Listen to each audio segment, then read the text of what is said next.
Yup, that's me, inadvertently doing my best Jordan Poole impression. And this young David Hasselhoff to my right is my guy Mike, one of the coldest hoopers I've had the pleasure of befriending on my journey dabbling with basketball. And I don't know about you guys, but the number one reason I've been able to level up so quickly, in spite of picking up basketball at such a late age, is not by watching videos of elite hoopers and trainers, but by simply meeting people like Mike and filming myself getting cooked by them over and over and over again so I can analyze and then steal their game. But since you follow me, I'll save you the trouble of being constantly torched on a daily basis. So allow me to now share those insights with you, starting with the number one skill that I stole from Mike's bag, the spin move.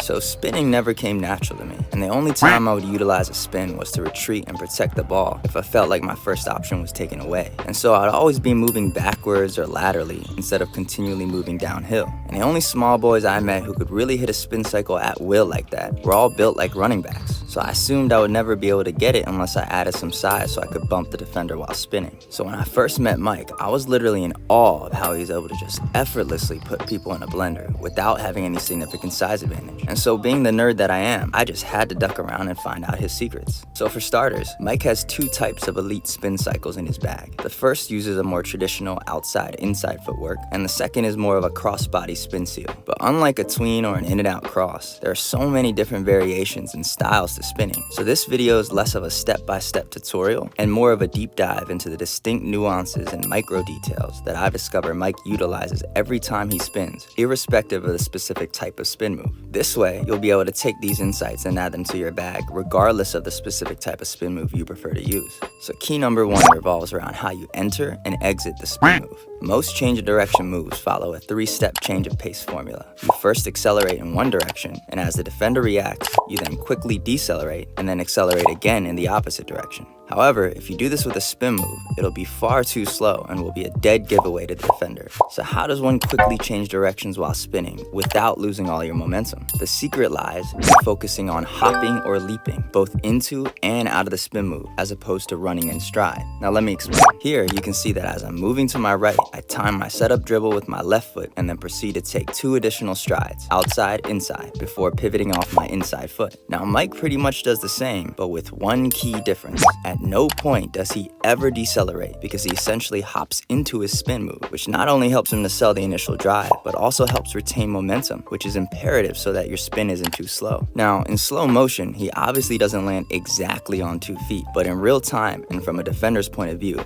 it really feels like he's about to just punch that shit and drive hard to the rack or do a jump stop contact finish or something. And to me, that's a really important key to avoid telegraphing that you're about to hit a spin move. As a defender, this setup really makes you brace yourself to absorb a hit while preparing to contest a drive, making it that much harder to recover when you realize he's going the other way. And it might be a little hard to tell on video, but by running into the spin move instead of hopping into it, I have to significantly decelerate on my last step before hitting the spin cycle. So although it would work at times, I could maybe pull it off maybe once or twice before my defender would key into that tendency. And this same key applies to how you exit the spin move. As shorter, smaller players, we don't have the luxury of having long legs, so you won't be able to cover a lot of ground once you change directions. Additionally, with less mass means we'll have less velocity coming out of the spin, so you have so many variables working against you to slow you down. But by leaping out of the spin, as opposed to running out of it, you can overcome both of those challenges. The second key is the importance of leading with your shoulders. Most elite hoopers will tell you that at the highest level, basketball moves start with your feet as opposed to your hands. But the spin move is one of those few exceptions. In order to really put your defender in a blender,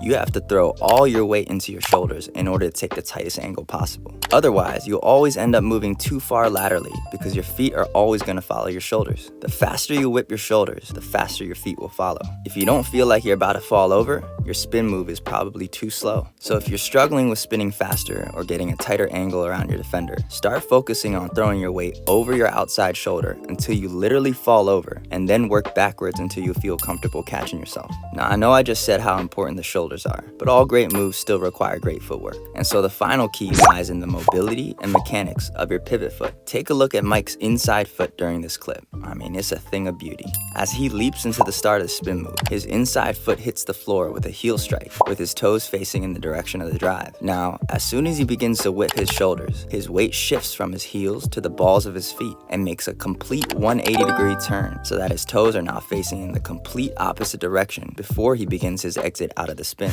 This little micro skill is actually something that I've yet to fully implement into my game, but it's definitely the thing that gives Mike such an edge with his spins. Here's a clip of me following the first two keys, but without Mike's graceful footwork. I hop into the spin and really throw my weight over my shoulders to the point of falling over. But take a look at my pivot foot. It didn't make that full 180-degree turn. So not only was I not able to take a tight angle, but I wasn't able to strongly leap out of the spin move and cover more ground, because the mobility and mechanics of your pivot foot is what creates the leverage for you to explode out of the move. Here's another clip of me getting a little better at focusing on my pivot foot. You can see here that I'm able to make the complete turn so that my toes are pointed back uphill prior to exiting the spin, which gives me so much more leverage to explode out of the move and cover more ground while still retaining my momentum to continue moving downhill. So those are the 3 little nuances that really help me level up my spin game, and I hope that you can start using them today to start putting your defenders in a blender.